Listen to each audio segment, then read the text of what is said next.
Mungkin mau disapa dulu yang baru naik ada 3 orang. Oke, silakan sapa aja. Saya berhenti dulu. Saya minum air, kau sapa dulu. Oh, naik langsung mute supaya nanti jangan mengganggu. Silakan sapa. Malam semua. Salve, Selamat malam, Romo. shalom, malam, abang siapa ini? Abang Mikael, Bang Petrus, dan Bang Nerlon. Mungkin boleh perkenalkan diri dulu. Nama, asal mana, dari denominasi atau sama-sama dari Katolik. Nanti bergiliran untuk dijawab pertanyaannya ya. Mungkin dari Abang Mikael dulu, karena kan yang pertama naik. Ya, Silakan perkenalkan. nama saya Michael. Saya dari NTT Flores, Ende Leo. Sekarang stay di Malaysia. Katolik Bang atau denom? Saya dari kecil Katolik, 100% Katolik, mati pun Katolik. Amin.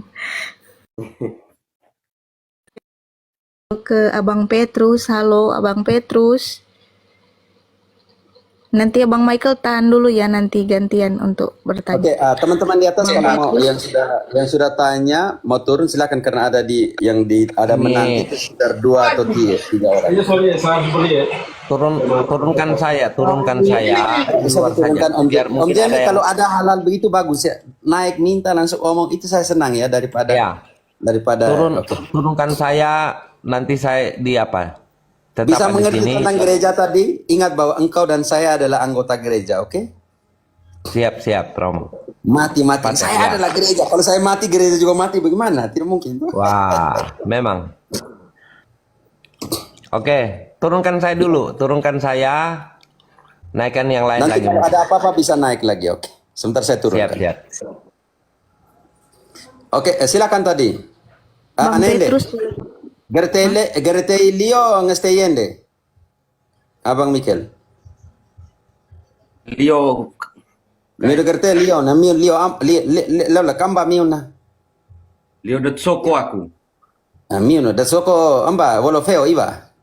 Datsoko Ndito. Mio ndito na mi pasar hari Rabu na.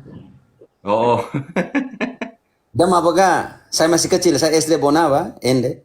Jadi sering ikut bapak mama pergi ikut pasar Moni, Senin, Selasa, dan Rabu pasar. Saya bolos dari SD pergi pasar, pergi jalan pasar bantu bapak mama. Dama baga. Oke, ini. Oke, nanti kalau sudah perkenalkan dulu, silakan Sofi yang lain mau perkenalkan diri. Silakan. Bisa disapa. Bang Petrus. Ke Bang Petrus sekarang si Romo. Bang Petrus. Nanti panggilan Halo. 1, 2 kalau tidak jawab turunkan supaya yang lain naik, oke? Siap Romo. Bang Petrus, panggilan pertama. Bang Petrus ringan, panggilan kedua. Halo. Bang Petrus ringan, panggilan ketiga. Oke, terputus. Ya, lanjut ke Bang Nerlon Nuruh. Boleh langsung di on mic-nya Bang Nerlon. Halo, Bang Nerlon. Halo, saya Nerlo Nuru, asal Jailolo, Kabupaten Halmahera Barat, Provinsi Maluku Utara, denominasi Kristen Protestan. Salve. Salve, salam kenal. Bisa nanti di dulu, nanti tunggu giliran ya Bang Nerlon. Siap. Terima kasih.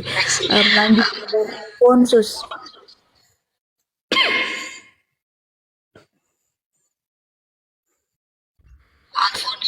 Ya, halo, selamat malam. Selamat malam. Malam, Om. Ya, malam. Saya Flores Momere. Proki Nita. Momere mana? Momere Tebuk. Tebuk Romo, Tebuk. Lu atau tebu kan ya? Damen ko. Aku kira Kita itu tebuk. saya tidak kan. Romo bagus, mantap. Damen ko ewan ata mo mere ata sika we tutur saran sika diga bilang ata mo mere Deme umpaya. Romo. Awa ta mo Mio mere ata deme. Mio ata ni Ata tatabu. Ani tabuk. Romo ka. Au turti au logat tabu ki ako nita ya. Dua on plabatay. Romo hayo, Romo cafe. O gano ya dua ya ibu ata mo mere ju. Ata mo mere. Ata apa? Mamere ni ka tabuk. Mio pasti cinta ya gara-gara jalan berlubang ya Mio ya pasti. Ay ketemu pesta ya anak tetangga pasti ya Mio ya. Cinta Tetangga. anak tetangga Mio ya. Nge-stay upan doy. No iba kok kita sapa ta mo mere pakai bahasa mo mere ko baga kaon. Mio nata ende na Pater, ada kakak Rebo yang pelatih karate Maumere, kenal tidak? Iya, dulu saya ingat muka-muka saya nama nih parah ya. Kalau lapangan bola kaki bisa. Kalau tanya karate ini saya Oh parah. ya, saya kalau biasa di lapangan bola kaki untuk urut-urut orang yang di bola kaki itu saya Sensi Rebo namanya. Simpai Rebo di Maumere. Tapi angko sama dengan dengan Jack sama-sama kah? Ya betul. Itu eja saya. Berarti kamu berarti begitu. Tutur Weh, saran Pater. tutur saran sih kayo. Dulu angko nulun mio apa ya kok frater lain di aku rasa mio. Iya ko frater ya. Biasa main di Arsenal lawan Pelangi, lawan apa semua. Oh, Auraita Pak ya. Yang Heroda itu yang ini dulu. Oh, Herodai, betul. Yang tinggi, betul. Penyerang tuh. Penyerang, saya tahu baik. Aku tahu. Saya masuk Persami juga. Saya dulu pernah masuk Persami. Masuk Persami Herodai. Saya waktu itu tukang urut di Persami. Oh, kan iya. Kan ya, Masa lalu cukup sudah. Tidak nanti kita bilang dia. Oke kan. Bukan kau Gertelio. Eja kauna Gertelio iba. Saya? Eja kauna Gertelio iba. Bapana. Woi, Leo lancar. Itu kan orang bola baru. Orangnya Wong, Pater Wong. Gertelio, Mbak Beliau baga. Gak, ini kami berbahas tentang Allah Tuhan Allah juga, tapi dalam konsep Leo baru habis bahas, baru saya masuk ke punya Pater. Oke, Jack, kita tunggu dulu, kita sapa saudara kita yang dari Maluku Utara dulu, oke? Oke, lanjut. Saya dengar. Baik, ya, man. Nerlon, kamu punya gubernur hebat ya, saya baca-baca beritanya, Ibu Shirley itu ya. Tahun lalu menaikkan 27%, berapa persennya ekonomi Maluku Utara. Hebat ya. Pertumbuhan ekonomi Maluku Utara 27%, tapi tidak tahu yang bertumbuh tuh masyarakatnya atau ya, para politikus atau pejabatnya. Iya, pejabatnya yang. Ini yang kita harus pertanyakan ya saudaraku. Berita keluar tuh seolah-olah masyarakat punya pertumbuhan. Iya, tapi yang bertumbuh kan sebenarnya para pejabat yang punya ekonomi bertumbuh. Bertumbuh dia punya dompet, begitu kan? Iya. Benar. Cocok. Dia punya rekening. Oke, silakan. Nerlon, silakan. Anak Maluku. Iya, siap. Ini saya mau Ambon dengan bahasa Maluku Utara beda. Beda. Kalau Ambon kan pakai beta kan. Beta Kalau ose. Maluku Utara? Maluku Utara kita pakai ngana kita. Begitu. Oh, lebih kepada Manado begitu, sedikit ngana. Seperti Manado begitu. Oh, oke. Mantap. Silakan. Nerlon.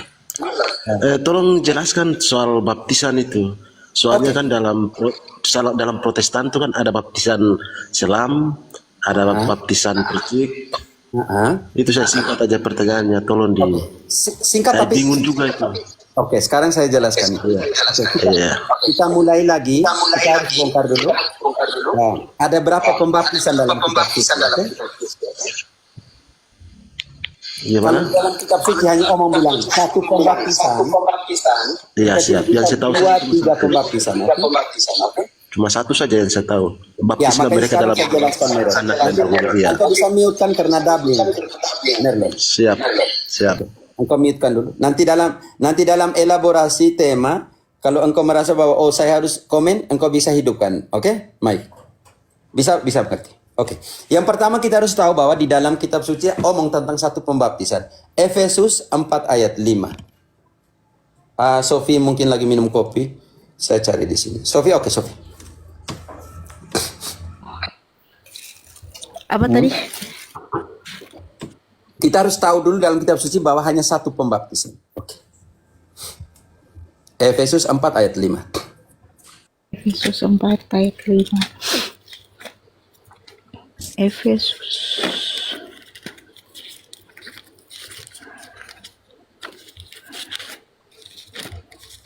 Ya. Efesus 4 ayat 5. Satu tubuh dan satu roh, sebagaimana kamu telah dipanggil kepada satu pengharapan yang terkandung dalam panggilanmu. Ayat 5, satu Tuhan, satu iman, satu baptisan. Oke, tahan dulu. Engkau hidupkan mic-mu, Nerlon. Ada berapa pembaptisan? Satu pembaptisan aja. Oke, sekarang kita harus tahu kalau hanya satu pembaptisan, kita tanya, pembaptisan itu untuk apa? Oke? Gimana? Setelah kita tahu bahwa hanya ada satu pembaptisan, sekarang pertanyaan berikut, kalau begitu pembaptisan itu gunanya untuk apa? Oke, bisa mengerti? Pak, kayaknya Kristen KTP ini ditanya. Tapi saya paham maksudnya untuk dibaptis itu dipaham, tapi susah menjelaskan kata baptis. Ya, tidak. Ini saya kita elaborasi. Sekarang kita kita tahu bahwa hanya ada satu pembaptisan. Sekarang pertanyaan berikut, kalau begitu saya dibaptis untuk apa? Kita bongkar kitab suci, oke? Itu yang saya punya maksud. Oke. Engkau mute-kan. Sekarang kita mulai dari ketika ada perdebatan antara disunat dulu baru dibaptis. Kita lihat kalau bagi orang Yahudi, bagi orang Kristen keturunan Yahudi, mereka mati-matian harus disunat dulu, memaksakan hukum Taurat, hukum disunat setelah 8 hari. Maka terjadilah persoalan sunat di sini. Orang mau jadi Kristen harus disunat. Kok bagaimana mungkin? Kalau begitu kita masih bawa spiritualitas orang Israel. Tapi kita ini orang Kristen. Maka terjadilah apa yang kita namakan itu Konsili Yerusalem. Konsili Yerusalem di dalam Kisah Para Rasul bab 17 tidak bisa memaksakan sunat untuk orang-orang di luar Israel. Kita mulai dari sini, buka pelan-pelan Kisah Sofi 15 ayat 28. Tidak bisa membebankan kepada mereka yang tidak boleh. Tidak ada budaya sunat. Kita tidak bisa bebankan mereka untuk disunatkan. Ini hasil konsili.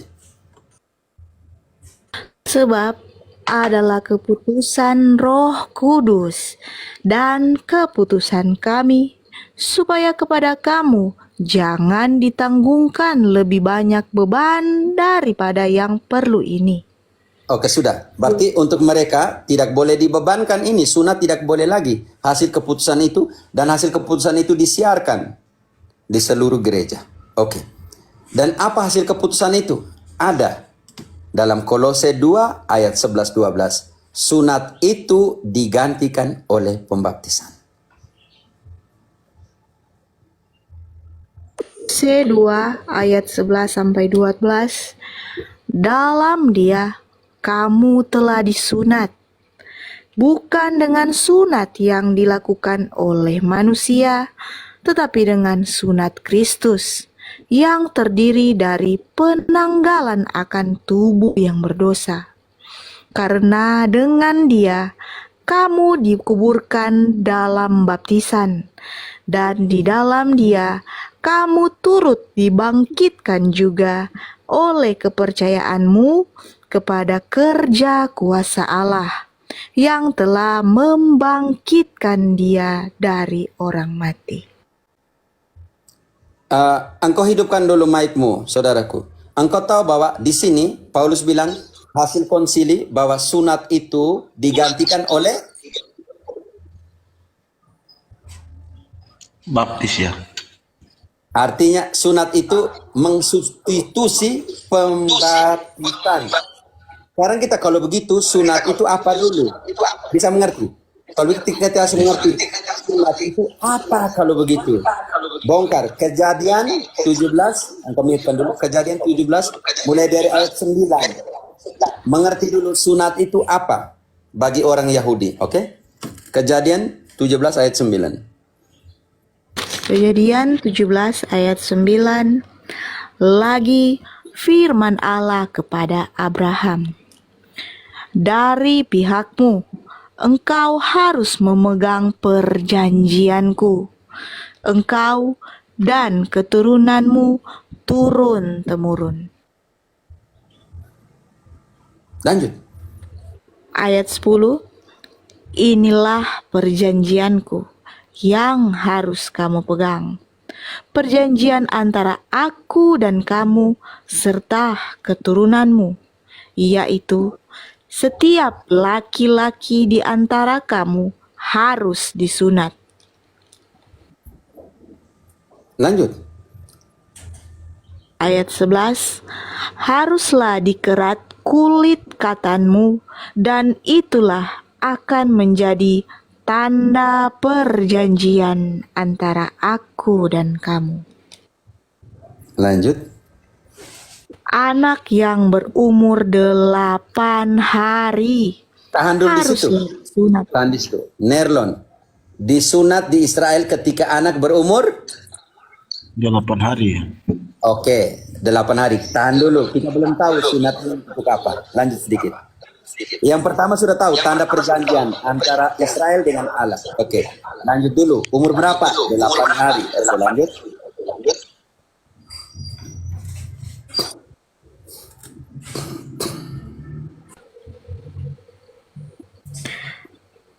Yaitu setiap laki-laki di antara kamu turun-temurun, baik yang lahir di rumahmu maupun yang dibeli dengan uang dari salah seorang asing, tetapi tidak termasuk keturunanmu. Orang yang lahir di rumahmu dan orang yang engkau beli dengan uang harus disunat. Oke, sudah. Maka Sudah selesai. Artinya sunat itu menandakan bahwa engkau masuk ke dalam bangsa terpilih. Identitasmu sebagai bangsa terpilih, identitasmu yang masuk ke dalam vinkulasi persekutuan sebagai bangsa terpilih dimulai dengan apa? Dimulai dengan Sunat, sunat. Supaya menandakan bahwa engkau masuk dan ada di dalam persekutuan sebagai bangsa yang terpilih. Karena itu dimulai dari umur 8 hari. Di dalam kitab suci tadi Kolose 2 ayat 11-12, ketika sunat digantikan oleh pembaptisan dan ketika sunat menandakan bahwa engkau masuk ke dalam persekutuan sebagai bangsa yang terpilih, maka di dalam gereja tanda masuk bahwa engkau menjadi anggota gereja mulai dengan apa, Nerlon? Dibaptis ya. Dengan dibaptis. Karena itu pertanyaan saya, kalau pembaptisan adalah substitusi dari sunat yang menandakan bahwa engkau adalah bangsa yang terpilih karena gereja adalah Israel baru, maka untuk masuk menjadikan engkau identitas sebagai gereja, anggota gereja seperti orang Israel, anggota bangsa terpilih, maka engkau menjadi anggota gereja mulai dari pembaptisan. Kalau sunatnya 8 hari, maka secara teologis biblis, karena dia menggantikannya, mensejajarkan, tapi dalam konteks substitusi, artinya pembaptisan juga harus pembaptisan anak.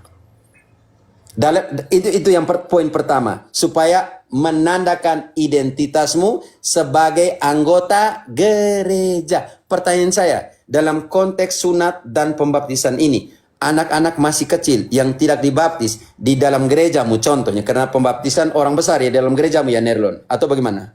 Saya tidak tahu. Ya, dua-duanya saya ikut. Dua-duanya ini. Oh, berarti baptis sudah 2 kali begitu. Siap. Saya jujur saya sudah 2 kali karena keadaan. Karena keadaan. Berarti bagaimana 2 kali dibaptis kan dalam kitab suci yang bilang 1 pembaptisan. Oke? Ya, membingungkan bagi saya. Makanya itu hati-hati. Karena itu ketika seseorang dari Protestan kalau sudah dibaptis Trinitaris, Bapa, Putra, dan Roh Kudus, ketika dia masuk Katolik, Katolik tidak akan membaptis dia lagi. Karena kalau Katolik membaptis dia lagi, yang sudah dibaptis Trinitaris, pergilah dan baptislah mereka dalam nama Bapa dan Putra dan Roh Kudus, artinya Katolik menyimpang dari apa yang dikatakan oleh Paulus. Karena hanya 1 pembaptisan. Kalau di luar pembaptisan yang dalam nama Yesus dibaptis, dalam nama itu yang harus dibaptis ulang. Karena tidak Tritunggal Maha Kudus. Bisa mengerti, Nerlon? Sekarang yang kedua, engkau harus mengerti makna pembaptisan. 1 Petrus 3 ayat 21. Apa itu pembaptisan? Pembaptisan itu menyelamatkan atau tidak menyelamatkan? Kasihan dong anak-anak kecil yang tidak dibaptis. Menurut 1 Petrus 3 ayat 21, pembaptisan itu menyelamatkan. Nerlon, Juga kamu sekarang diselamatkan oleh kiasannya, yaitu baptisan. Maksudnya bukan untuk membersihkan kenajisan jasmani, melainkan untuk memohonkan Sofi, tahan dulu. Baca kembali pelan-pelan. 1 Petrus 3 ayat 21. Juga kamu sekarang diselamatkan oleh kiasannya, yaitu baptisan. Tahan dulu, Sofi. Nelson, pembaptisan menyelamatkan, Nerlon?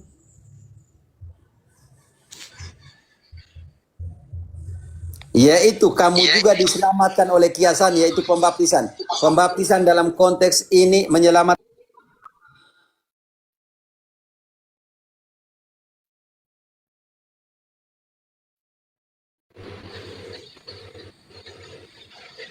Romo lagi ambil makan.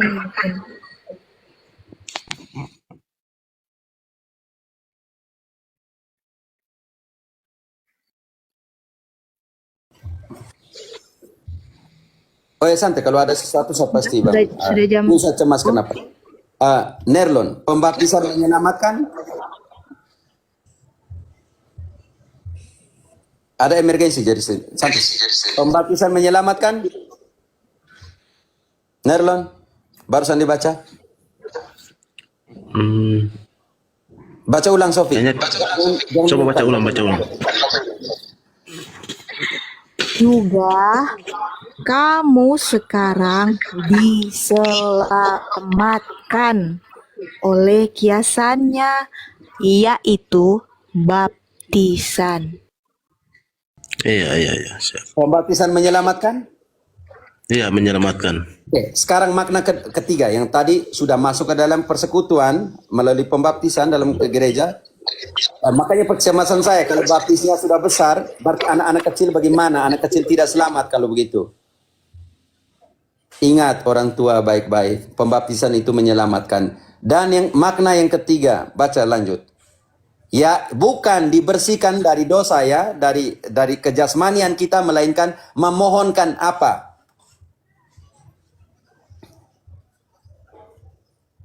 Sofi, kenapa engkau mute? Ayatnya belum selesai. Enggak ketindis Romo. Maksudnya bukan untuk membersihkan kenajisan jasmani, melainkan untuk memohonkan hati nurani yang baik kepada Allah. Pembaptisan adalah memohonkan hati nurani yang baik.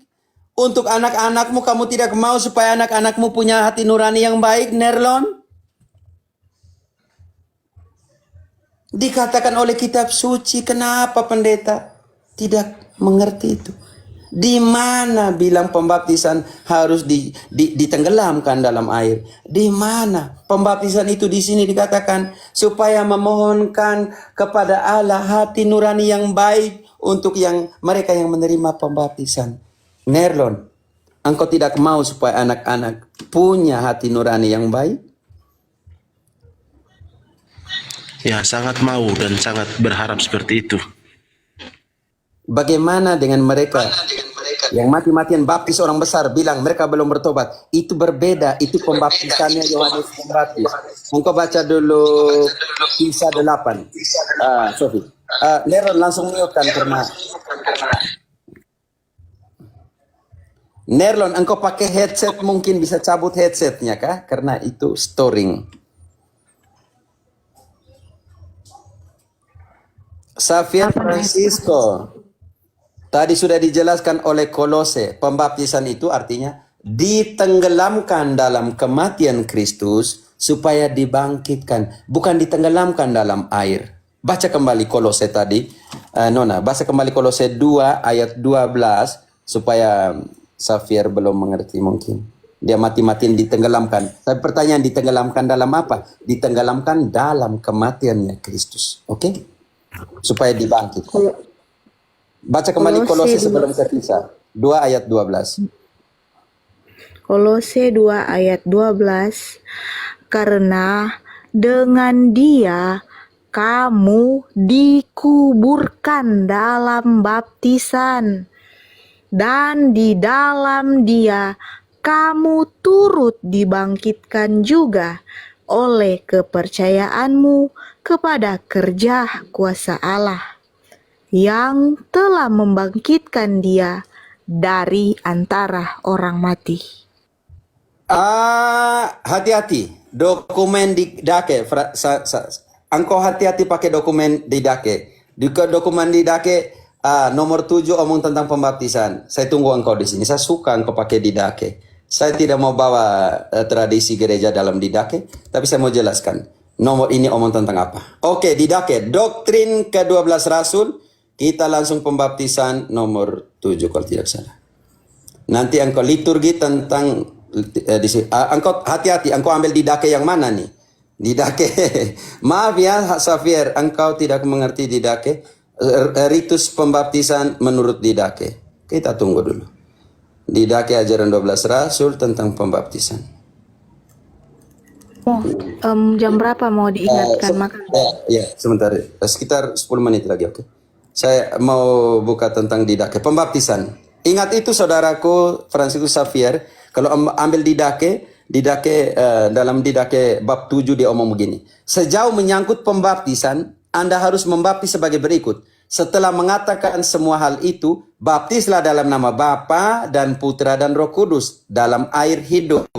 Jika Anda tidak memiliki air hidup, baptislah dengan air lain. Jika Anda tidak bisa menangani air dingin, lakukanlah dengan air panas. Jika Anda tidak memiliki satu atau yang lain, tuangkan air ke atas kepala Anda 3 kali dalam nama Bapa dan Putra dan Roh Kudus.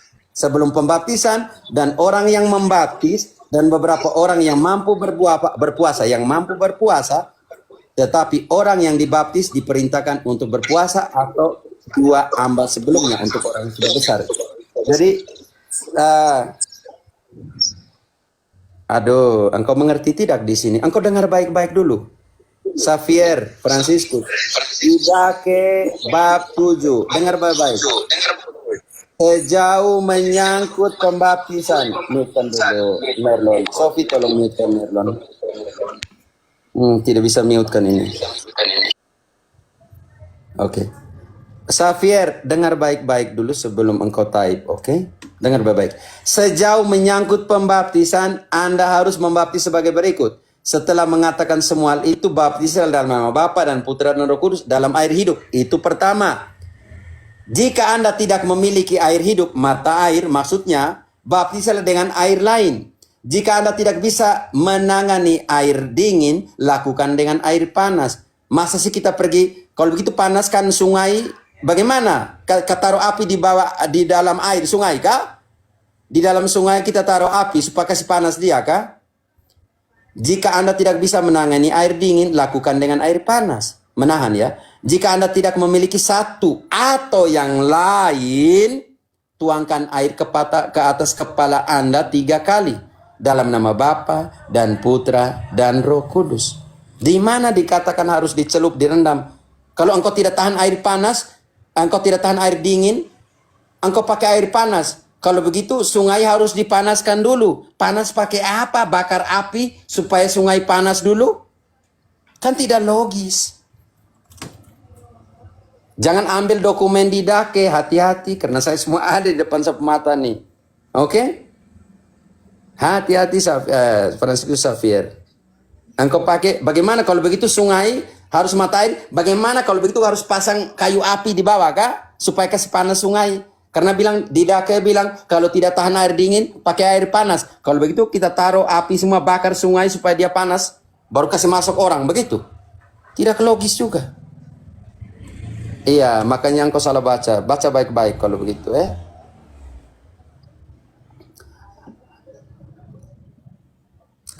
Oke. Nerlon. Jadi penting sekali di sini. Kalau begitu kita lihat, kalau begitu bagaimana berapa orang yang dibaptis di Yerusalem pada saat itu? Kalau mau pakai selam, kita mau pakai analisa selam, mati. Yerusalem tidak ada sungai, 150-an kilo, 160 kilo lebih Yerusalem ke Sungai Yordan. Bagaimana bawa 3.000 orang pergi selam di Sungai Yordan? Kisah 2 ayat 40. Berapa orang yang dibaptis pada saat itu? Pakai analisa logis. Mau selam di mana? Tidak ada sungai di Yerusalem. Dan berapa orang yang dibaptis? Kisah 2, jangan dulu kisah 8, kisah 2 dulu. Saya mau tunjukkan bagaimana jaraknya Yerusalem dari Sungai Yordan.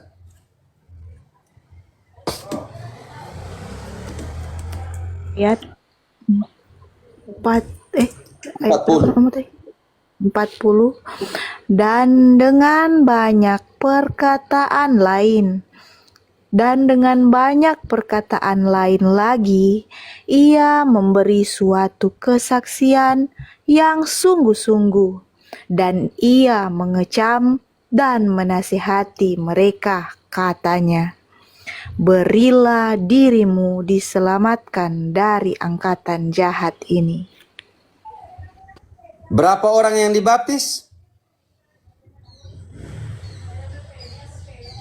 Sofi, baca lanjut. Berapa orang yang dibaptis? 3.000 lebih.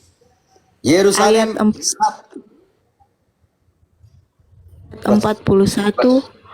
Orang-orang yang menerima perkataannya itu memberi diri dibaptis. Dan pada hari itu jumlah mereka bertambah kira-kira 3.000 jiwa. Kalau pakai 3.000, lebih dari 3.000 jiwa, Yerusalem tidak ada sungai. Jarak ke Sungai Yordan adalah, kalau ambil garis kandi yang lebih dekat, potong ya, itu 112,3 km. Kalau jalan kaki, saya lihat di Google ini, adalah 27 jam. 27 jam artinya 100 harus lebih. Di situ pada hari yang sama, khotbahnya Petrus setelah Pentekostes itu, khotbah yang sama di Yerusalem, dan dia baptis lebih dari 3.000 orang. Bagaimana harus jalan kaki ke Sungai Yordan yang jaraknya 112 kilometer, yang kalau diperhitungkan di dalam jalan kaki, saya lihat di Google ini, adalah 27 jam jalan kaki. Itu pun ambil jalan potong.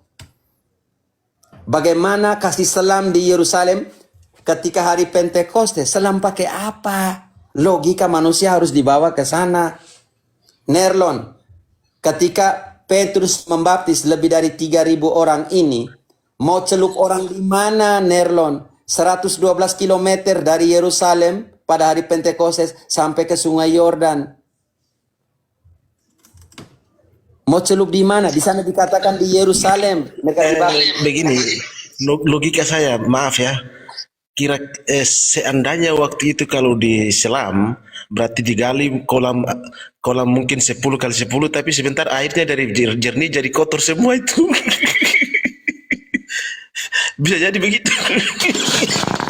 Ya, mau kolamnya di mana? Nanti digali Kan kolam dia harus kayaknya di itu. sungai. Sungainya jaraknya 112,3 kilometer dari Yerusalem. Mau Nanti bawa digali mereka ini pakai saja. apa? Kereta cepat? Digali buat kolam saja. Nanti air yang dari jernih jadi kabur semua itu kalau banyak orang begitu itu. Lebih dari Daki-daki jatuh 3.000 orang, Merlon. Mau celup bagaimana? Ya, siap, paham. Bisa logikanya di situ. Atau ketika Petrus membaptis satu keluarga, Paulus membaptis, dibaptis seluruh keluarga tengah malam di Yerusalem, mau bawa ke sungai tengah malam bagaimana? Di dalam rumahnya mereka dibaptis. Engkau bisa mengerti? Paham. Mengerti Romo? Romo izin turun dulu ya Romo. Pendeta yang bilang harus selam itu dari mana? Yerusalem tidak ada sungai, mau selam orang lebih dari di mana?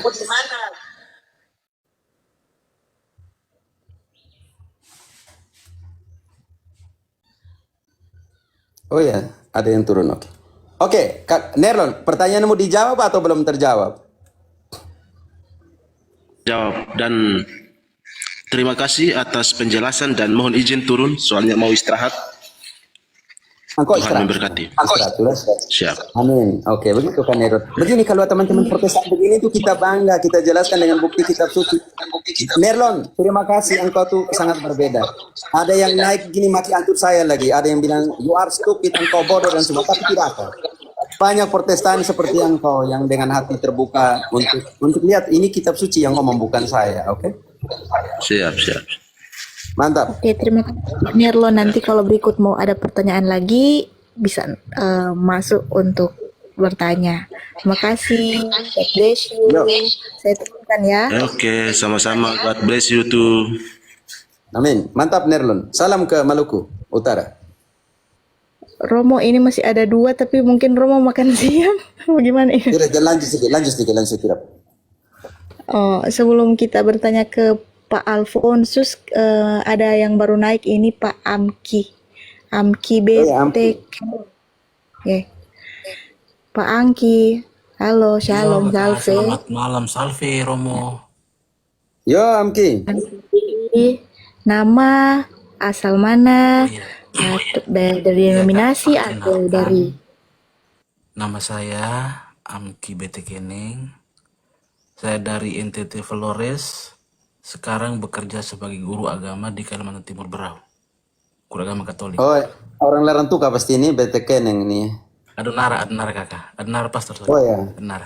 Adonara Timur Barat.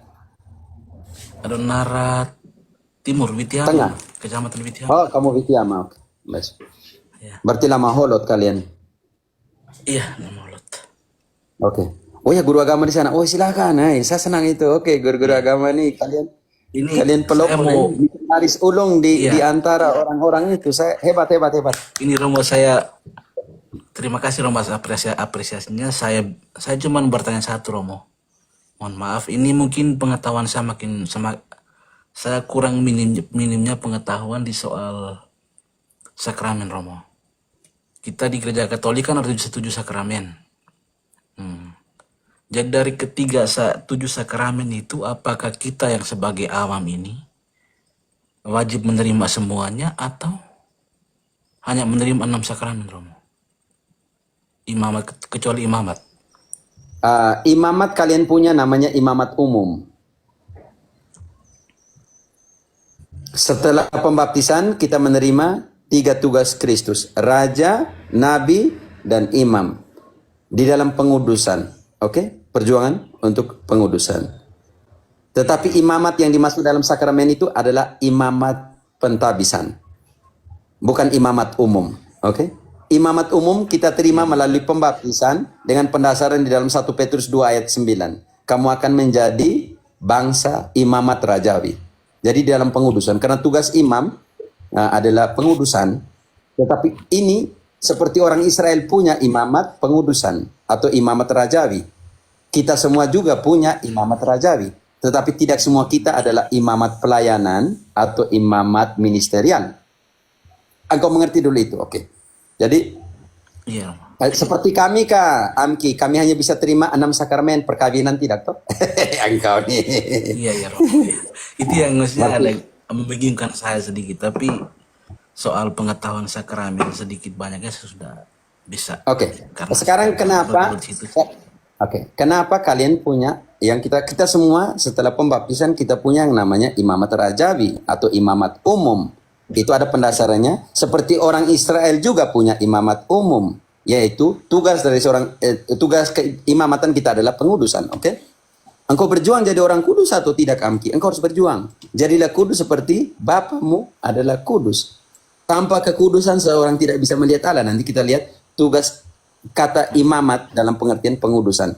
Kita semua harus berjuang untuk jadi kudus. Tetapi ada yang namanya petugas pelayanan untuk pengudusan. Oke?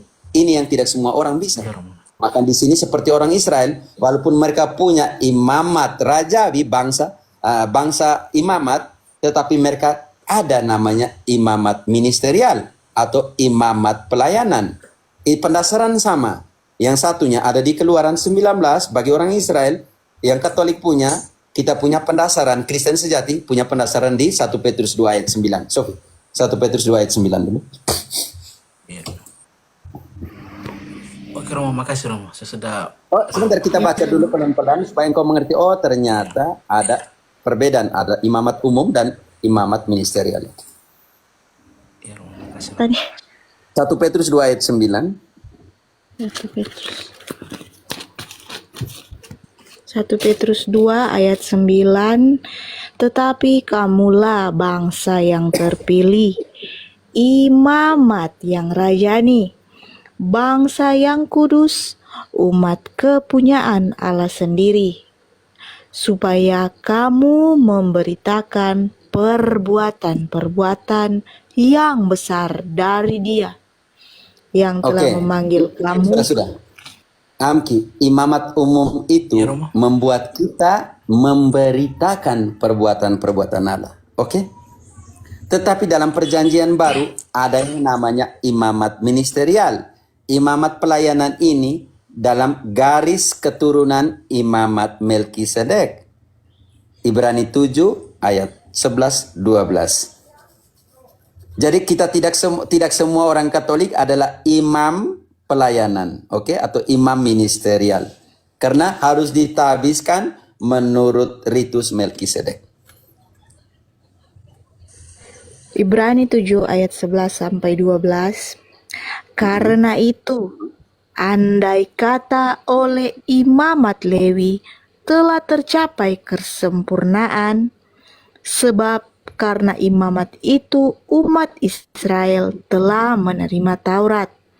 Apakah sebabnya masih perlu seorang lain ditetapkan menjadi imam besar menurut peraturan Melkisedek, dan yang tentang dia tidak dikatakan menurut peraturan Harun? Ayat 12. Sebab jikalau imamat berubah, dengan sendirinya akan berubah pula hukum Taurat itu. Oke, jadi Amki, gereja adalah pembaharun, maaf ya, gereja adalah Israel baru, maka penggenapan ada di sini. Orang Israel juga punya imamat umum, Keluaran 19 ayat 6. Mereka juga imamat umum, mereka punya imamat rajawi, mereka punya. Tetapi mereka juga punya imamat pelayanan yang namanya imam tertabis. Ayat 6. Makanya imamat umum mereka ini diterima melalui persekutuan ke dalam pakto atau paktus, perjanjian yang dimulai oleh pensunatan. Ini penting sekali. Sunat membuat mereka masuk sebagai bangsa yang terpilih. Baca dari ayat 5, Nona. Keluaran 19 ayat 5. Mereka berseru kepada Lot, di manakah orang-orang yang datang kepada Keluaran malam 5, ini? Keluaran 19, Nona. Keluaran Engkau baca yang 19. mana? Kejadian. Bukan itu. Nah, makanya Keluaran 19 ayat tidak ada Lot di Keluaran, hanya ada Musa. ya, Romo. Keluaran 19 ayat 5. 5-6. Jadi sekarang jika kamu sungguh-sungguh mendengarkan firman-Ku dan berpegang pada perjanjianku, maka Ingat, kamu perjanjian dengan orang Israel masuk ke dalam vinkulasi perjanjian dengan sunat. Sunat. Ini penting sekali. Kalau tidak disunat, engkau bukan orang Israel. Makanya 8 hari setiap anak laki-laki harus disunat. Oke, lanjut. maka kamu akan menjadi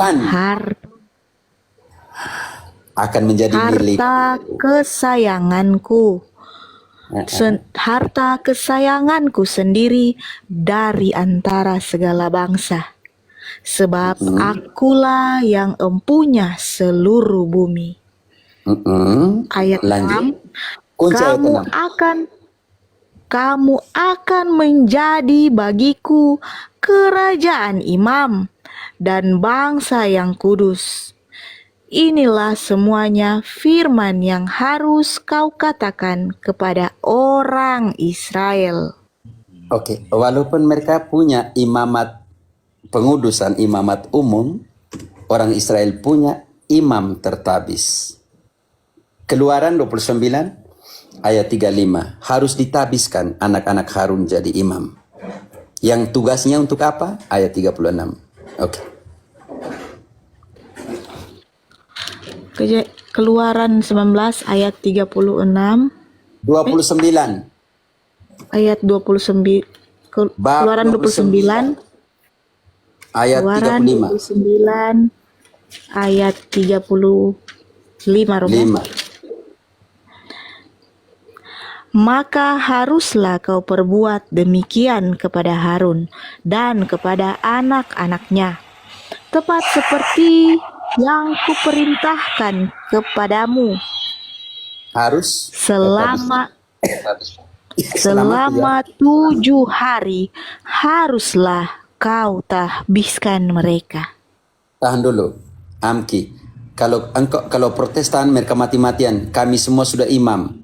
Mereka pakai 1 Petrus 2 ayat 9. Kamu akan menjadi bangsa imamat rajawi. Ternyata orang Israel juga punya imamat rajawi. Tetapi ada imamat pelayanan atau ministerial. Yang tugasnya apa? Yang pertama, sebelum bertugas mereka harus ditabiskan selama 7 hari. Tugasnya untuk apa? Ayat 36. Dan tugasnya di mana? Ayat 37. Keluaran 29 ayat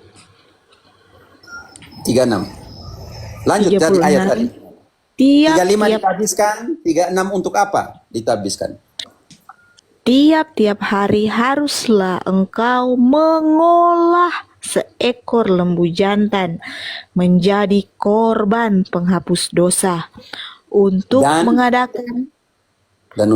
mengadakan pendamaian, dan haruslah kau sucikan mezbah itu. Sekarang domba itu dipersembahkan di mana? Kau sucikan apa? Mezbah itu. Dan lanjut, mezbah itu. Dan mengadakan pendamaian baginya. Haruslah engkau mengurapinya untuk menguduskannya. Ayat 37. Dan 7 hari lamanya haruslah engkau mengadakan pendamaian bagi mezbah itu. Haruslah engkau menguduskannya. Maka mezbah itu akan menjadi maha kudus. Setiap orang yang kena kepada mezbah itu akan menjadi kudus. Oke, logika. Orang Israel punya imamat umum. Karena 1 Petrus 2 ayat 9 diambil dari Keluaran 19 ayat 5-6. Orang Israel punya imamat umum, tetapi mereka juga punya imamat pelayanan yang harus ditabiskan atau imam tertabis.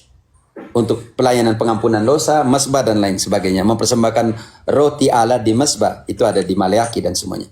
Oke, sekarang gereja adalah Israel yang baru.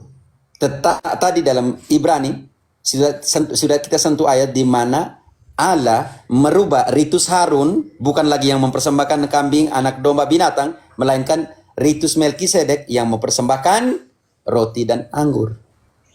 Walaupun di dalam 1 Petrus 2 ayat 9 mengatakan kita punya imamat umum, imamat rajawi, yaitu untuk pengudusan, tetapi 1 Petrus 2 ayat 9 menjelaskan bahwa imamat rajawi adalah untuk memberitahukan perbuatan-perbuatan Allah. Jadi, Amki, itulah. Kalian, tadi ada bilang suster 5, oke, suster 5, oke. Yang pertama, kalian terima 6 sakramen, kecuali tabisan. Kami juga terima 6 sakramen, kecuali perkawinan. Hanya suster yang terima 5, karena kaul kekal mereka, kaul kemurnian. Jadi mereka hanya tidak terima pentabisan, juga tidak terima perkawinan. Amki itu kira-kira seperti itu. Jadi jangan engkau ditipu oleh protestantisme bahwa kita semua adalah imam. Kalau begitu tidak usah pergi lagi ke kultus, ke ibadah Protestan, karena ngapain kita sebuah imam? Kita sudah bisa buat pengudusan diri masing-masing, toh? Tidak usah lagi pergi kultus, tidak usah pergi lagi jingkrat dan lompat di sana, kan tidak ada guna. Karena kita semua adalah imam menurut Protestan. Tidak logis. Tidak logis dalam pengertian ini. Suruh orang, bilang semua orang jadi imam, tetapi suruh orang pergi ke kultus. Buat apa lagi kalau semua orang imam, dia buat dia punya altar di rumah, dia persembahkan sesuatu dalam ritus pengudusan, selesai. Dia bisa ampuni dosanya sendiri, selesai. Buat apa lagi? Kalau semua orang adalah imam dalam pengertian ini, ternyata ada imam ministerial atau imamat pelayanan. Kenapa Protestan merayakan simbol? Karena mereka tidak imam. Karena hanya imam yang bisa merayakan ibadah. Itu sangat jelas di dalam Ibrani 9. Tiap-tiap hari imam merayakan ibadah. Tidak ada orang lain selain imam di dalam pengertian konteks biblis teologis yang bisa merayakan ibadah. Karena ibadah ada hubungan dengan adorasi, dengan penyembahan. Ketika ada penyembahan, harus ada persembahan dan harus ada orang yang melakukan dan membawa persembahan itu. Bisa mengerti? Bisa Rom, bisa Rom. Terima kasih Rom atas pengajarannya. Kira-kira seperti itu. Saya berhenti dulu ya. Sudah jam 12.30 dan mau hujan. Oke. Ya Romo, makasih atas pengajaran Romo. Salve Romo. Oke, nanti terserah nih sebentar mungkin saya kunjung atau saya kesian kalian mau bertahan sedikit sampai setengah jam lagi atau bagaimana? Ada beberapa yang naik ini belum dibayar nih, kesian. Setengah jam lagi. Romo Oke, makan setengah jam saja lagi. dulu. Romo sambil makan Romo, sambil makan. Nanti Romo live lagi mungkin Romo. Ganti Romo Jack aja. Sofi, engkau berhenti kah? Engkau berhenti tidak apa? Engkau turun yang sudah jam begini? Mungkin Enggak tadi sih ada Romo. dua Alfonsus Lawe dengan Jack Sila, tidak apa? Kasihan Saya Romo. besok cuti. Oke, Sofi, engkau mau bertahan setengah jam lagi atau mau tidur? Jujur saja. Siap Romo, bisa Romo. Tapi Romo Oke. makan dulu Romo maksudnya. Tapi Romo tidak, makan dulu, tidak, makan dulu. sambil. Kalau saya makan, saya harus kasih mati. Saya tidak mau makan sambil live. Oh begitu kah? Saya makan roti sambil live. Oke. Tapi kalau makan siang, saya tidak mau live. Oke. Itu roti dari surga atau roti apa nih? Roti dari rumah, dari toko roti. Roti dari Leo tuh. Di Om Jack, sari roti. Sama berani. Sari roti yo. Oke, sekarang bagi Pankrasio, Amki sudah. Oke, terima kasih Amki. Alfonsus Lawe. Ya, siap. Romo, saya mau tanya ini. Ya, Ini bisa. saya mau Jack, nanti tanya engkau jejak tutup deh, engkau yang tutup sekarang. Kasih seberapa suatu hari? Tutup apa Jao? Satu kali nanti dia pergi saya mau Nanti tanya sebentar dulu engkau Romo ini buat- jejaknya. pada sana kesini saja. Sekarang Alfons dulu, Alfons. Silakan Alfons. Kamu tuh? Ya. Saya mau tanya dulu Romo ini jejaknya Tuhan Yesus ini. Saat Yesus ini umur 12 tahun, lalu setelah itu hilang sudah jejaknya, kita tidak tahu. Kan di kitab kan tidak ada tertulis itu. Umur ke atasnya itu Yesus. Itu saja Romo, itu pertanyaan saya.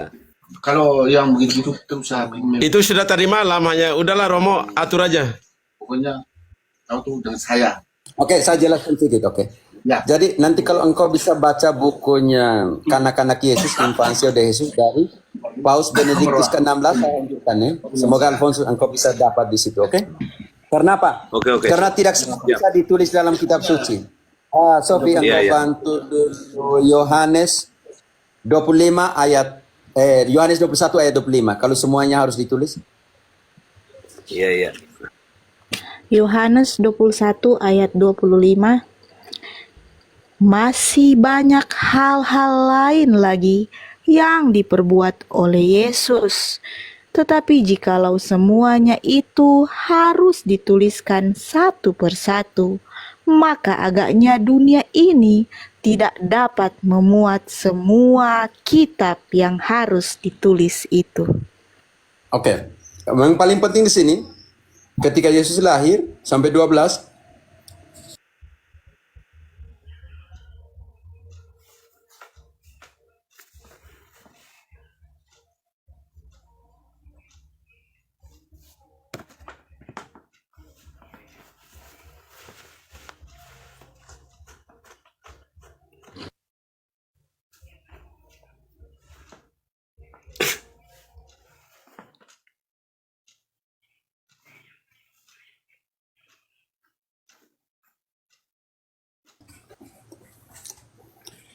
Kalau semuanya harus ditulis, Alfonsus tidak satu buku yang bisa muat, oke?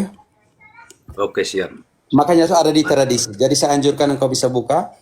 Kalau engkau dapat sumber yang baik dari namanya Infancia de Jesus, bukunya Paus Benedictus ke-16. Benedictus ke-16 itu dia punya 8 studi doktor. Kita ini satu juga masih setengah tidak muncul. Satu juga tidak ini doktor, 8 doktor dia tuh. Jadi kalau Paus tidak belajar itu memang tidak mungkin, oke? Oke. Oke, siap. Nanti aku Siap. cari itu. Jadi kalau ya konsentrasi dari penulisan seperti apa? Karena Injil Lukas itu adalah Injil para saksi. Lukas itu ditulis dengan sebuah penelitian yang sangat. Engkau tolong bantu dulu Lukas 1 ayat 1 sampai 4. Nah, ini pertanyaan biasa. Kalau itu Yesus dari umur 12 sampai 30 di mana? Begitu toh? Ya, betul. Yang kau maksud kan? Oke, bisa. Iya. Bisa cari di tradisi. Saya anjurkan bukunya ini Paus Benedictus. Jadi 30 kurang 12 selama berapa tahun? 17 tahun Yesus ada di mana? Pertanyaan begitu, oke? Iya. Oke, siap. Oke. Baca dulu Lukas. Lukas itu Injil yang ditulis dengan sebuah penelitian yang sangat seksama. Lukas pasal 1 pasal Ya, 1 Romo. bab 1 ayat 1 sampai 4. Bab 1. Iya, bab sorry. Lukas bab 1 dengan judul perikop pendahuluan.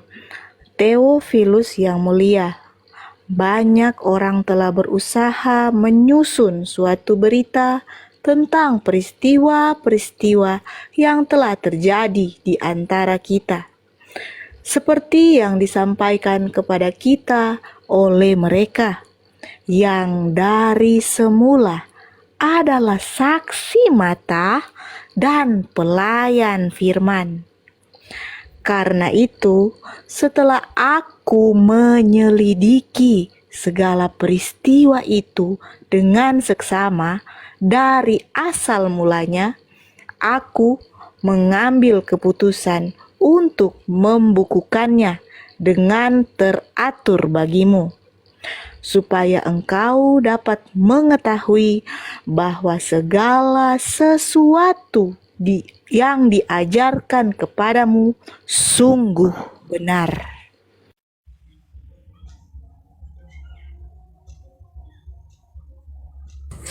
Jadi Alfons, Lukas itu Injil yang penelitiannya hebat banget ya. Teliti, Injil para saksi. Setiap saksi diwawancara. Makanya tidak ada satu Injil yang seperti Lukas ketika menggambarkan Maria. Memberi tempat kepada Maria itu penting sekali di Injil Lukas. Karena Injil Lukas itu adalah hasil dari sebuah wawancara dari para saksi. Kalau kita analisa seperti itu dalam proses. Sedangkan Yohanes memberi dua peluang kepada Maria. Perkawinan di Kana dan peristiwa salib. Inilah ibumu, inilah anakmu. Karena ada pesan teologis di situ. Yang pertama, ketika Yohanes menulis tentang Maria, dia bersama dengan Yesus, tentang umurnya itu. Ingat waktu Yesus memulai, itu umurnya 30. Yesus dalam Lukas 3 ayat 21-22, kita akan menemukan bahwa Yesus memulai karyanya ketika berumur 30 tahun. Artinya ketika perkawinan di Kana, Yesus berumur sekitar 30 tahun dalam pengertian ini. Disitulah di mana Maria membawa para rasul ini untuk percaya kepada Yesus. Karena di dalam di dalam Yohanes 2 ayat 11 dikatakan bahwa peristiwa itu membuat para rasul percaya kepada Yesus. Dan peristiwa salib di mana Yesus menyerahkan para rasul kepada Maria sebagai ibu, dan kepada para rasul diserahkan Maria sebagai ibu, dan kepada Maria diserahkan para rasul sebagai anak. Dua peristiwa penting menurut Yohanes. Peristiwa di mana Maria ada di hadapan Yesus sebagai anaknya dan para rasul juga sebagai anaknya karena penyerahan. Dan yang kedua, kita kembali ke Lukas. Kalau engkau mau tahu sedikit tentang kenapa tentang kehilangan Yesus di bait suci tidak diceritakan oleh sinoptik yang lain. Fokus ada di Lukas. Lukas membuat penelitian. Setelah 12 tahun, setelah pulang kembali ke Yerusalem, ini yang poin penting. Nona, engkau bantu Lukas 2 di ayat 45. Lukas 2 ayat 45. Karena mereka tidak menemukan dia, kembalilah mereka ke Yerusalem sambil terus mencari dia. Oke, tahan dulu Nona. Ayat Ini 46. penting sekali. Ini tidak bisa dijelaskan oleh skriptura. Ini dijelaskan oleh kultur, oleh tradisi. Ketika merayakan Paskah di Yerusalem, Paskahnya harus di Yerusalem, tidak boleh dirayakan di tempat lain, karena hanya satu Paskah oleh orang Yahudi. Jadi ini kesatuan Paskah ini yang penting. Di Katolik namanya Ekaristiwa. Sebagai kebiasaan, umur 12 tahun itu sebagai umur intersesi. Kategorinya sudah dewasa, kategori yang kedua adalah masih anak-anak. Kesalahpahaman antara Yosef dan Maria di dalam kultur. Dijelaskan oleh kultur Yahudi bahwa setelah perayaan Paskah, yang keluar pertama adalah perempuan dengan anak-anak kecil. Sedangkan laki-laki kemudian, karena dengan pemikiran bahwa laki-laki jalannya lebih cepat dan perempuan jalannya lebih lambat. Nanti di dalam satu titik mereka akan bertemu lagi. Makanya di situ dikatakan di ayat 45, mencari di antara sana keluarganya karena situasi kultur seperti ini. Seorang Protestan tidak bisa menjelaskan karena mereka punya pendasaran sola skriptura. Skriptura harus menjelaskan. Ternyata penjelasan ini ada di tradisi. Baca kembali ayat 45. 45. Karena mereka tidak menemukan dia, kembalilah mereka ke Yerusalem sambil terus mencari dia. Lanjut. Ayat 46. Sesudah 3 hari mereka menemukan dia dalam bait Allah. Ia sedang tahan dulu. Maria dan Yosef mau beri pesan kepada kita, semua Kristen, anak-anaknya. Pencarian kita selalu kepada Yesus. Oke? Membawa selalu kita kepada Yesus. Kehilangan di Yerusalem, tanda bukti bahwa pencarian umat manusia ini fokusnya kepada Yesus. Maria dan Yosef sudah mengajarkan kita dengan pengalaman. Yesus bilang itu adalah pencarian kita kepada Yesus. Tapi jangan kau gunakan pencarian kepada Yesus itu kepada orang-orang yang sederhana imannya untuk merampoki mereka dengan persepuluhan, untuk merampoki mereka dengan persembahan, untuk merampoki mereka dengan janji iman. Bahaya loh. Mute-kan dulu Alphonse. Pencarian itu harus nyata, suci, murni, yaitu kepada Yesus. Maria 3 hari, 4 hari dengan Yosef mencari Yesus. Sentral pencarian kita adalah Kristen, adalah Kristus sentrisme. Pusatnya ada di Kristus. Maka kita kembali kepada dia. Kehabisan anggur di perkawinan di Kana, kembali kepada Yesus. Maria pergi kepada Yesus dan mengatakan, mereka kehabisan anggur. Jadi membawa kita dalam kebutuhan kita, dalam kehilangan kita adalah pergi kepada Yesus. Tapi jangan gunakan orang yang pergi kepada Yesus supaya kau rampoki mereka dengan persepuluhan, supaya kau rampoki mereka dengan uang, supaya kau rampoki mereka dengan janji iman dan lain sebagainya. Maka engkau bukan orang yang namanya gembala, melainkan orang upahan. Di dalam Yohanes 10 ayat 1 sampai selanjutnya, orang upahan hanya datang untuk upah, bukan untuk domba-domba. Ini penting. Dan lari ke ayat 51-52, konsentrasi ke pertanyaan Alfonsus, penting sekali. Bagaimana di sini? Setelah mereka tiba, apa yang terjadi di sana? Ayat 51-52. Oke. Yohanes 10. Garis bawahi kata tetap. Bukan dia pergi kemana-mana. Garis bawahi kata tetap. Yang sama tadi, Lukas. Nona, jangan dulu lari. Kita masih omong tentang Yesus. Lukas 2, sekarang konsentrasi di 51-52. Kata apa yang digunakan ketika mereka tiba di Yerusalem? Lalu ia pulang bersama-sama mereka ke Nazaret, dan ia Ke Nazaret, maaf. tetap Dan ia tetap hidup dalam asuhan mereka, dan ibunya dan ibunya menyimpan semua perkara itu di dalam hatinya. logika Alfonsus. Ayat 51 ini tidak menutup bahwa setelah itu Yesus tidak bertumbuh lagi. Emangnya ketika tiba di Nazaret, Yesus langsung tumbuh besar begitu jadi umur 30? Atau tidak? Alfonsus. Kuncinya di ayat 52. Tidak. Sofi, kuncinya di 52. Tolong. Jangan mute, Sofi.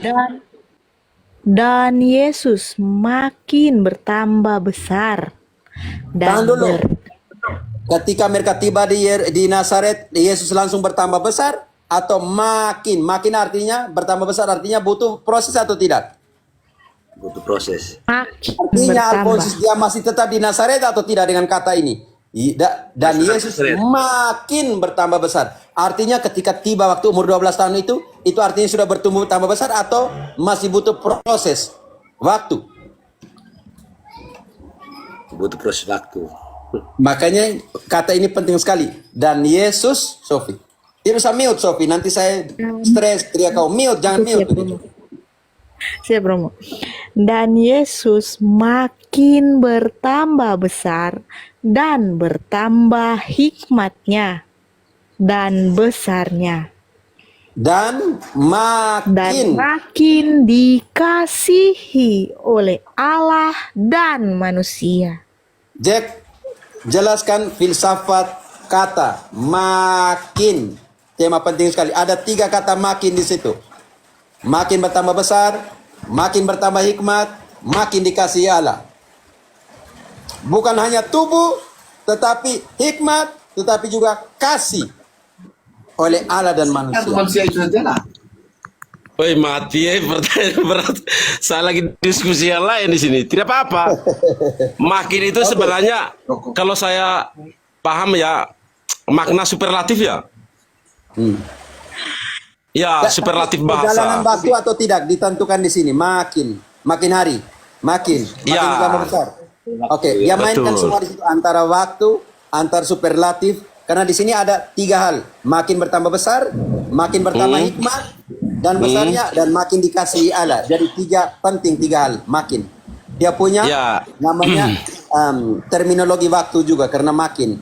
Seseorang Ya, bertumbuh betul. ketika saya hari ini umur 28 tahun, besok 29 tahun. Jadi dia makin tua, makin dewasa, makin keriput, makin gemuk, dan lain sebagainya. Oke? Bagaimana Iya. di filsafat proses Whitehead ya? Ya. Whitehead bilang, Sahabat bro. Whitehead bilang begini, kita kalau sering berdiskusi dengan orang atau sering mendengarkan pembicaraan-pembicaraan yang baik dari orang-orang lain, itu kebaikan itu yang disebut satuan aktual itu masuk ke kita juga. Kebaikan orang lain itu masuk. Kebaikan dari Pater Hero masuk ke saya. Kebaikan yang saya sampaikan masuk ke dia. Sehingga itu makin baik, makin hikmat. Jadi kita tuh butuh orang lain. Dan butuh terutama waktu. di sini Dan Tuhan, butuh waktu, butuh proses, oke? iya, butuh waktu, itu filsafat proses Whitehead. Jadi kita itu sebagai manusia tidak bisa berdiri sendiri. Satuan aktual itu yang bahasa Whitehead ya. Satuan aktual itu dia mengumpamakan itu manusia, berproses manusia ini berproses dari kecil sampai gede dan bertambah terus tuh horizon pengetahuan, horizon iman, horizon hikmat, kebijaksanaan bertambah terus. Asalkan kita mau membuka diri, jangan merasa bahwa saya gelas udah penuh. Kita yang belajar kayak Pater Hero sudah hebat sampai ke Kolombia pun Saya tetap tidak berbagi. belajar sama sekali. Kau jangan jual saya, jangan. Enggak. Ini bukan jual. Ini Hanya saya hamba yang kecil dari sabda yang besar, oke? Iya. Maksud saya begini, ketika orang sampai di tempat yang jauh, itu kan horizon dia bertambah dong. Horizon bertambah, pengetahuan tentang sesuatu bertambah, hikmat bertambah, segala sesuatu ditambahkan. Apalagi Pater sering berkatekese, itu kan berbagi ilmu. Ilmu ketika makin dibagi, makin bertambah dia. Jadi saya pikir ya yang dimaksudkan Pater Hero seperti itu. Kemudian dialog tentang agama. Memang agama ini tidak bisa kita bicara 1 malam, 2 malam, tidak bisa. Apalagi soal iman. Agama kan hanya sebagai sarana, institusi. Tapi kalau soal iman ini masing-masing orang, karena masing-masing individu diciptakan oleh Tuhan ini, dia unik. Tuhan bisa kasih yang baik, manusianya bisa tanggapin berbeda itu. Karena Tuhan memberikan kebebasan tadi kepada manusia. Jadi kalau kita bicara iman ya dialog-dialog seperti ini, katekese segala macam itu mempertemukan kita dengan orang-orang dari pemikiran yang berbeda. Dengan itu kita diperkaya. Jadi saya harap kita menghindari debat seperti orang-orang yang lain yang debat, saya nggak mau sebut. Tapi itu sebenarnya, aduh kasihan amat ya. Mestinya Pater Hero kirim surat kepada umat di Bekasi yang sedang mengikuti khotbah-khotbah yang salah dari, saya tidak mau sebut lah. Ya seperti itu, atau mendengarkan khotbah-khotbah yang salah atau perdebatan salah di TikTok misalnya. Jadi Pater Hero mengirimkan surat, sepucuk surat cinta. Surat cinta itu bisa saja dibacakan di TikTok misalnya. Surat cinta Pater Hero dari Kolombia untuk umat yang tersesat di sini, seperti itu. Seperti Paulus mengirim itu. Jadi seperti itu ya, Pater Hero ya. Teman-teman saya istirahat dulu ya. Lapar nih. Iya, karena butuh energi supply ke otak. Butuh energi. Oke,